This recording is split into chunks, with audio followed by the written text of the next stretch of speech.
vacanza al figlio dei miei soci. Non sanno da odio al mare.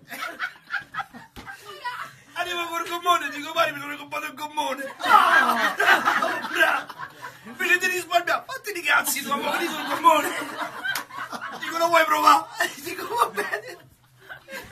Si siede. Andiamo piano piano. Pianissimo.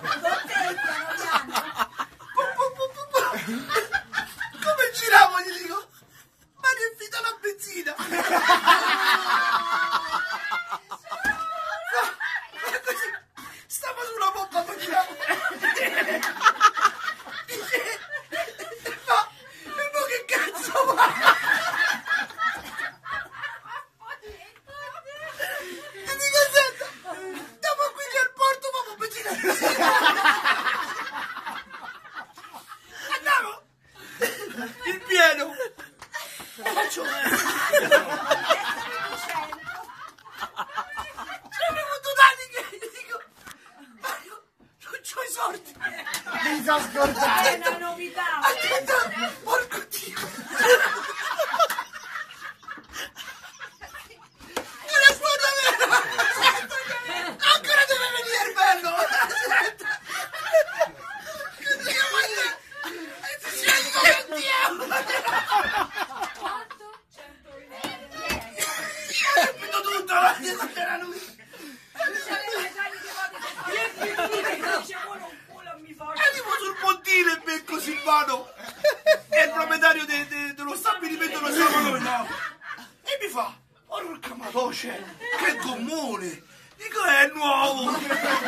40 cavalli modificato, mi fa. Senti un po', lo posso provare? C'è il mio suocero! Allora andiamo a Campese. Dico, sì. Ci avevamo messo un'ora a arrivare. Aspetta. Esci dal porto.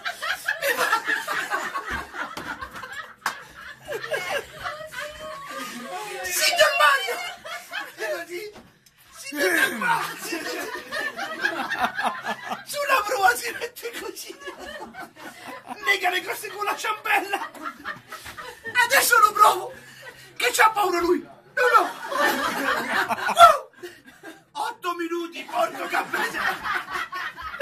Andavo a sta magazzina. A un certo punto arriviamo al Campese. Come arriviamo a scendere? Ha vomitato. 120 euro. Attenta, porco Dio, 120 euro. Ho vomitato. Ma no, Menaro. È sceso un vomitatore.